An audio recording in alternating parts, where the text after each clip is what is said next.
So for those of you that don't know, my name's Britt Thompson, nee Britt Wesley, if you've heard that name in the past. I'm the Senior Leader of VET Pathways and Interdisciplinary Learning. So I look after one of the senior year levels. I look after the Year 11s at the moment, but then my primary role is that VET Pathways side of position. So I look after all of our VET students, all of our apprenticeship students, all of our traineeship students as well. So all of that is my position here. So tonight what I'm going to do, I've just come back from maternity leave last term, so I'm jumping back in and not having any more children. So I'm back, so I'm ready to find my feet and get really into this. So want to make sure that going forward I'm getting all of this information out really regularly and clearly so that we know exactly what needs to be done moving forward. So I'm just going to start with a really quick overview for parents, okay? So students, I'm hoping most of you should have seen one of these by now. So this is what we call a SACE planner. It's how we map out that all of our students are going to complete their SACE.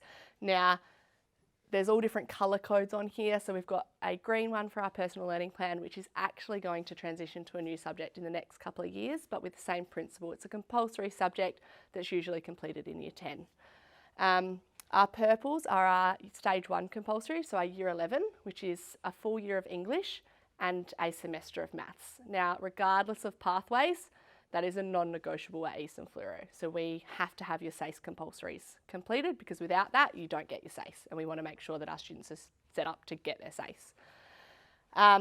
Stage 2 subjects and our stage 1 subjects. So that's kind of where we fill in the gaps, and then obviously research project. Now I mentioned before that PLP is going to become a brand new subject in a couple of years. Research project is going to follow that. So the new subjects are going to be called EIF, so Exploring Identities and Futures, and AIF, which is Activating Identities and Futures. So same kind of principles as the research-based subjects, however, they're a lot more closely linked and they'll flow through from year 10 to 11. So we still plan on delivering research project in year 11, so our students don't have to do that in year 12, but we'll get through that. So that's just a close-up, we don't need to go through that. So I'm going to go through bit by bit today, and I will probably ask just for any questions at the end, because chances are as I get through, I'll answer some of the questions that you might have. So I'm going to start with VET courses. So VET courses are the vocational education and training, and they enable students to acquire skills and knowledge, work through a nationally recognised industry, develop training package or accredited course. VET is delivered, assessed and certified by registered training organisations. I'm going to talk a little bit more about this in a minute because it's really important, and it's one of the biggest changes that the department have brought in to make sure that the delivery of courses that students are receiving is up to an appropriate standard. We've had a few students think, oh no, I can get courses cheaper via online platforms, and they are not recognised by the Department for Education. So really important that when you're looking at courses that you're A, coming through me, but then B, making sure that they are delivered by registered training organisations that are certified by the Department for Education. All right, so undertaking VET as a part of the SACE enables students opportunities to develop practical skills relevant to industry and work. So that's the main thing that we're looking at. We're looking at industry relevance when we're looking at VET courses. And is a great way to fast track progress towards a rewarding career. Students can also develop capabilities and employability skills useful for their futures, such as communication, independence and time management skills. So I actually had a student today come and talk to me about, have about 80 of these conversations a day, but she would like a pathway into mining. And she's like, but what can I do? Like, school's not for me, I'm practical, I'm hands-on. And so we talked about the different opportunities that she could have, such as like a Cert 2 in automotive servicing that is going to give her practical skills in mechanics that might be transferable for her role if that's where she decides to go into the mine. But also we're getting different units of skills, we're getting employability out of that as well, because they've been able to complete a qualification. So we'll go through that. If you are interested in a more detailed idea of what VET is, the SACE website do go into it a lot more. This presentation is going to be available for you guys to have a look at later down the track as well, and it's being recorded as well. So I said I was going to go back through registered training organisations just so that you have a little bit more of an understanding about it. So SAFSA, so that is the booklet that you guys have, that's this one. So they are our alliance, okay? So that's the Southern Adelaide and Fleurieu Secondary Schools Alliance that deliver VET. So we know that any course that's delivered through our alliance is a department recognised RTO, generally through a partnership agreement, okay? Through a generally TAFE, but there are like peer, who else, Kerry? ATEC. That's probably about it. Yeah. So I should have introduced Kerry before we started as well. Sorry, Kerry Johnson is the SAFSA. She does all of the SAFSA SSO admin work. So she works at our school, but she isn't employed by our school, if that makes sense. So she's going to be here to answer any questions that we have as well. TAFE is a main RTO, obviously. They're widely recognised. We all know TAFE SA. The course that we offer at school, which I'll go into again a little bit later, is a TAFE SA course.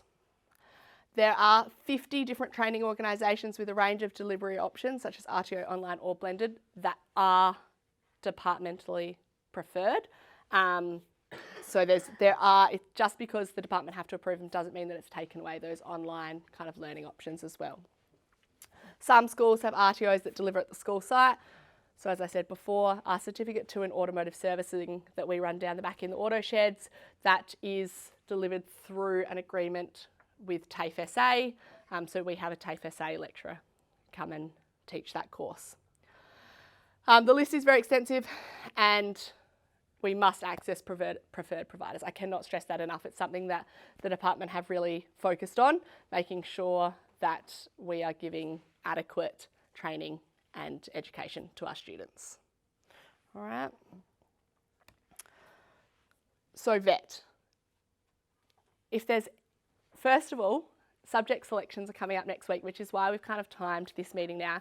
If any of you have any interest in undertaking a VET course or any of this that we're going through tonight, your subject selection appointment has to be booked with me. So regardless of what year level you're in or regardless of what information you've been provided, if you've booked one, change it. But that needs to be booked through me, because what we need to do is we need to make sure that I can talk to you about your options directly relating to VET. I can talk through your timetable options, subject recommendations, because we do have subjects that align really well with VET courses and work pathways that we really want to make sure that you have all of the knowledge going forward with that. So as of 2022, the department brought in some rules that said that students have to be turning 16 and in year 11 to access full VET qualifications. Okay, so you don't have to be 16 at the beginning of the year, but you have to be in year 11. Doesn't mean that we can't expose you in different ways, which I'll talk about in a minute, but for a full VET qualification, so a Certificate 2 or a Certificate 3, have to be turning 16 and in year 11. School-based apprenticeships and traineeships can start in year 10, even in year 9 on specially arranged exemptions, but generally standard is year 10 or 11. Many Certificate 3s do need to be completed as a Australian school-based apprenticeship or traineeship. Some do not have to be. There's a range that are offered through some of our Alliance courses, which I'll go through in a minute, but really important to just be aware of that as well.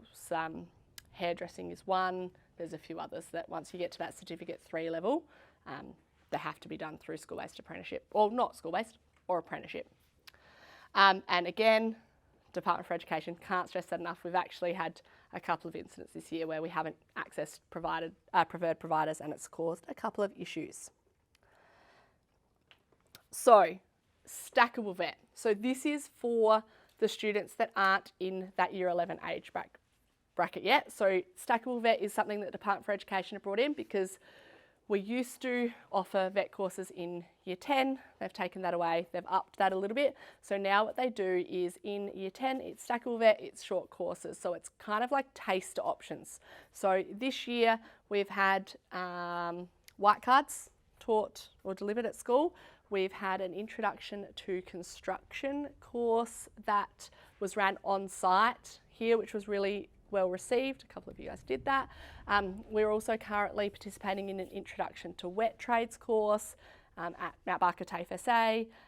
There's been barista courses offered. There's been a whole heap, and that's what we call stackable vet. So there's often not usually SACE credits associated with that, but it's different course and different kind of tasting options. When we talk about applying for a vet course, you have to show that you've got some industry immersion. So you've showed that you have a keen interest in that industry. So your Year 10 work experience can be used for that, or any of these stackable vet opportunities. So next year, we are looking at doing an introduction to trades and an introduction to wet trades again. We'll be offering that in the exact same format that we've done it this year. So the introduction to trades will be here on site, wet trades in Mount Barker, TAFE SA. When I'm talking about that, our students did 5 days of different training within that. So they did a white card, 2 days of paving, and actually completed an on-site paving project that we now utilise. Construction or building and tiling, and then the wet trades focus for this year is because there's an industry shortage in bricklaying. They've spent 2 days on bricklaying, a day on tiling, paving, rendering. Like they're exposed to all different aspects of those trades. So that's kind of what that taster is, so that it goes and shows students if they want to actually pursue a career in that. And like I said, it's also really valuable in evidence for that industry immersion or industry exposure. So they're pre-vocational qualifications and they're skills clusters. So that's what I'm talking about. They kind of group together. With the barista course, it's like some hygiene, cutting skills, coffee making, etc. So anything that is just a really small cluster of skills that allows students to get an idea of whether they would like to pursue that career. Okay.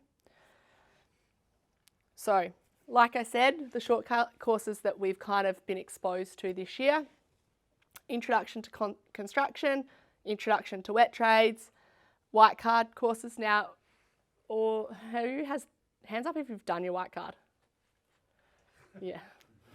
So quite a few students. We offer white card courses periodically throughout the year. We usually offer 2 to 3 depending on the need.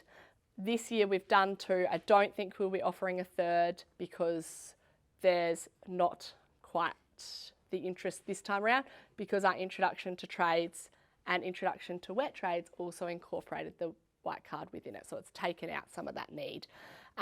If you are interested in a white card, there's still places available. You don't have to be in Year 10 for that. So you can definitely go and put your name up. You can see Amanda at the library tomorrow.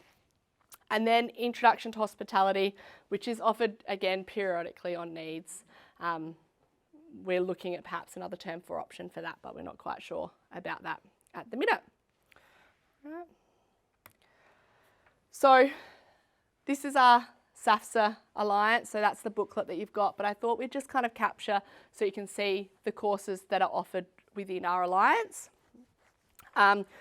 So with our Alliance, obviously we know some of the schools aren't very close and aren't easily accessible for us, but that is our Alliance. We don't pay any administration fees or anything like that to undertake a course through any of these guys. So we offer courses such as agriculture, electrotechnology, plumbing, automotive, manufacturing and engineering, aged care and disability, hospitality and tourism, building and construction, and early childhood. All right, so that's kind of a snapshot of what we offer and the schools that are listed as well, but all of that information's in that booklet that I gave you as well. There's also more information on the website that's on there as well. So obviously automotive servicing, that's a Certificate 2 that we run here. That's an 18-month course. So it starts at the beginning of Year 11 and runs halfway through Year 12, or kind of just past that halfway mark. And that gets you Year 11 and 12 SACE credits. So it's a really rare course because it's the only Certificate 2 course that actually gets Stage 2 credits. Normally we're talking a Certificate 3 if we're talking about Year 12 points. But because of the uniqueness of it, the hours associated with it, that does get you Stage 2 credits as well. Okie doke. So the other alliance that our students readily access is the Adelaide Hills Student Pathways Alliance. The reason for that is it's a lot more easily accessible. Okay, so a lot of these courses are in Mount Barker, either at TAFE, at Mount Barker High School, St Francis de Sales, Heathfield. That's where a majority of these courses are offered. So it just means that students can catch a bus, public transport there, or sometimes parents work in Mount Barker. It's a little bit easier to access. But again, there's a snapshot of what courses they offer. Very similar kind of offerings as to what we do. But like I said, it's just, I find students tend to be able to get there a little bit more easily, depending. So agriculture, animal care, childcare, community services and health, fitness instructor, so that's a certificate 3 in fitness, huge amount of SACE credits associated with that one, but it is a fee for service, so it's not funded by the Vet for Schools program, so you have to pay full total odds for that, so it's about $1,600, I think, $1,200. It's a lot of money. Yeah. Creative industries, service industries, trades and technology, and then they also offer a heap of stackable vet courses throughout as well. And I'll post them in the bulletins. All of this information as well, when stackable options come up, I always post in bulletins. So just make sure that you're aware of that. So obviously, not being our alliance, we'd prefer that we use our alliance, but that information is all available on their website as well. So I just thought I'd give you an idea of what a timetable would look like for a vet student. So generally for a vet, so we're not talking apprenticeship or traineeship yet, this is purely for a student undertaking a vet course, they have a 1 day off a week. I say off, it's not in a classroom, it's in a trading environment. So the training environment, depending on where that is, students get marked out for that whole day. Communication is always provided by the training organisation directly to the student as well as to the school. So for example, we've got a few students at the moment that are doing a certificate 3 in early childhood education, and their course has been modified for the next few weeks and they need to do their training on site via Teams, and we've been notified of that. So we know that those students aren't going to be off site for that day, but they're going to be on site in Senior Learning Hub completing their training. But generally, a vet student timetable would have all subjects, other than probably one study line. So our general consensus is that if we're doing a vet course, we get one study line. This student was in year 12, so their study lines are a little bit more frequent. But like I said, with our vet course and our school requirements is that we're undertaking our SACE compulsory subjects. So we will always make sure that at year 11, we have English, Maths and Research project. And then at year 12, that's a lot more flexible. So this student was doing English, Maths. Is that it? Yeah. So, but that's done via negotiation. All right, so just an idea, 1 day marked off. This student's attendance was terrific, by the way. So school-based apprenticeships, so moving on from the vet courses. Maybe we'll stop there. Does anyone have any questions about vet courses before we moved on to school-based apprenticeships? Nope, keep rolling. Okay, so school-based apprenticeships. So they involve a part-time work and school timetable. So that is why they are school-based. Very different to a full-time apprenticeship because the school stays involved in this. So students need to be completing compulsory SACE requirements as a minimum. So each timetable, and I'll talk to you about a few different options of this, but each timetable is really dependent on a whole heap of different variables within school-based apprenticeship. We're talking family, employer, and school. So obviously as a school, like I said, our requirements are SACE compulsory subjects need to be completed. An employer might say, yep, we want the student to finish year 12. They might say, let's get their SACE done and let's get them full-time into the workforce. The family might say, no, we really want our student to go the whole way through year 12, or they hate school, they really want to trade, let's look at different options as how we can get them out into the workforce. So completely dependent on the individual situation and circumstances. And like I said, there's a whole heap of variables that go into that. That's why I can't give a blanket answer whenever anyone rings me. I need a whole heap of information and a couple of meetings before we can kind of work anything out. The perk of a school-based apprenticeship is that it allows students to maintain involvement in the school community while beginning careers. So one of the perks that we find, especially with students going into year 12, they still get to attend their final sports day if that's what they're into, retreat, formal, all sorts of school aspects, activity day at the end of the year, but they still get to kickstart that career and get some exposure into the industry. So I've got a list of some, and there's half of them missing, but there's some school-based apprenticeships that we have at the moment with school-based students. So plumbing, electrical, carpentry, there's also hair and beauty,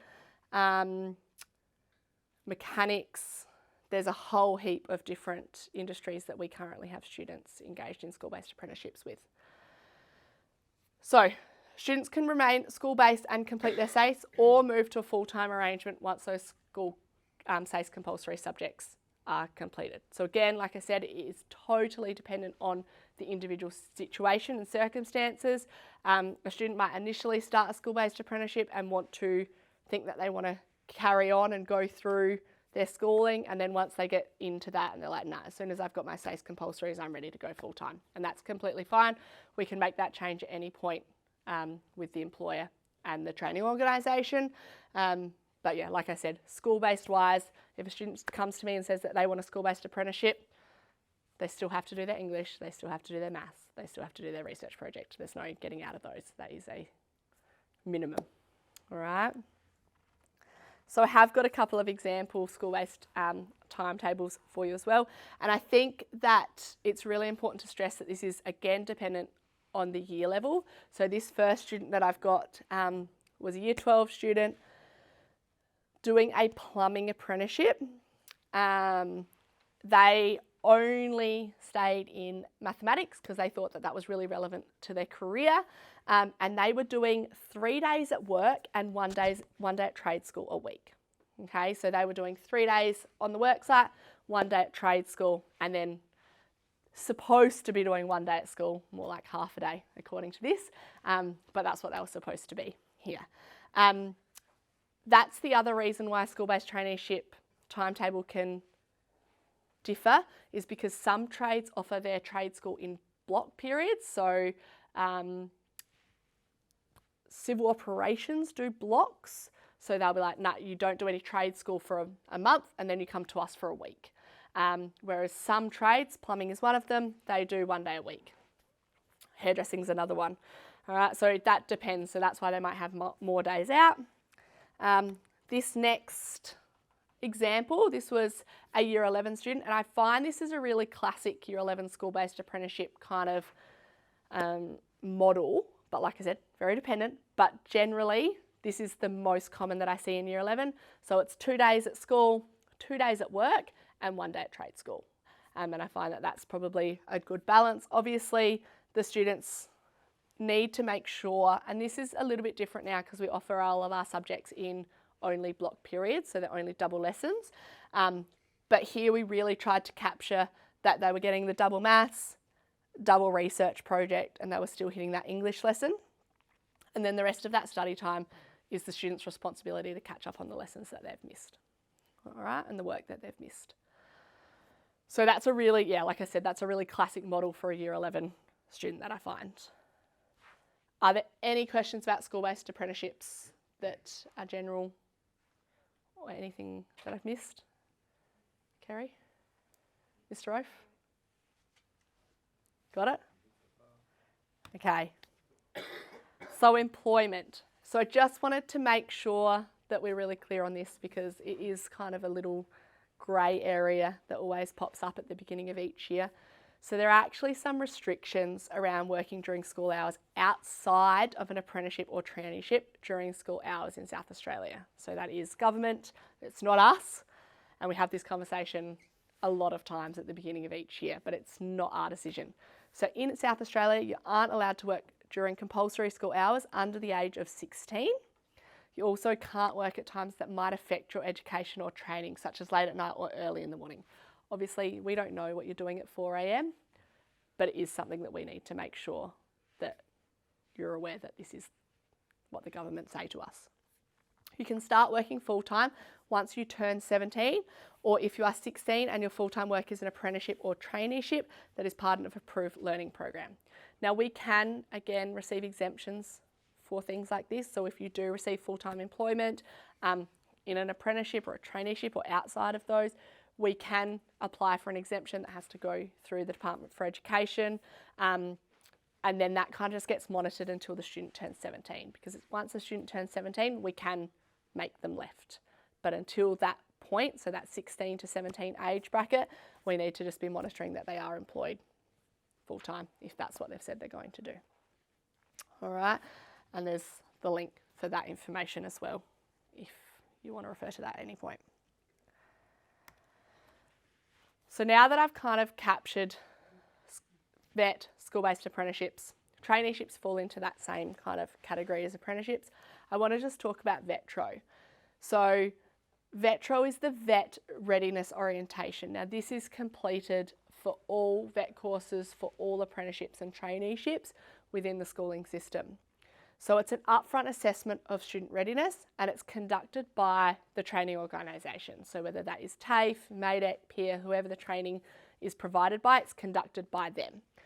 It includes literacy and numeracy requirements of the course. So they have some baseline testing that needs to be completed by the student before they are accepted into this course. Student awareness or immersion of the industry. So that's what I said to you before, those stackable vet opportunities, any work experience, anything like that, that we can prove the student has an interest in that area and experience within the vocation itself. So that's that work experience. We can also use things, if you are in Year 11 and have done research project on anything within the industry that you're looking to undertake training in, we can also use that as evidence as well. So there's a whole heap of different things that we can do, but we need to be able to prove that you've got that keen interest in that area. All right. So what you can do to be ready. And so this is like in preparation, because obviously anyone that's interested in a vet course or a school-based apprenticeship, we've got some time to get this stuff sorted between now and next year. So practice tests. So I can't stress enough that if you want to do the literacy and numeracy, or if you want to do a vet course, the literacy and numeracy testing is available for you to practice online. Sometimes students stress about it and it's not something to stress about. And sometimes students stress about it and it is something to stress about because they just find testing so anxious. I hate tests, and I know lots of students are in the same boat. So just taking the pressure off that and actually practicing that. They're all online now, they're all on computers, but it is good to just have a go at a few. School-based subjects are always handy. So when we're thinking about our subject selections coming up, making sure that if you want to be a carpenter, you probably should be in material solutions, okay? Because those courses really relate to one another. Plan your PLP if you're going into Year 10 to focus on your area of interest. Make sure your work experience is around that. Undertake work experience. Work experience isn't something that has to be done at a specific time. That's often a huge misconception. I will 100%, as will the rest of the senior years team, support any student seeking experience in an industry.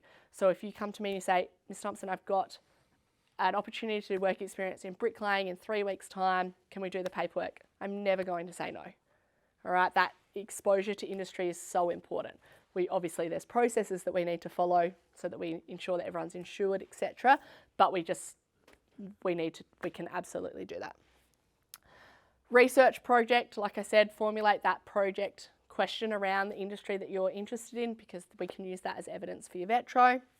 Short courses or your stackable vets are also really good opportunities. And there's also short courses that we don't even offer at the school, like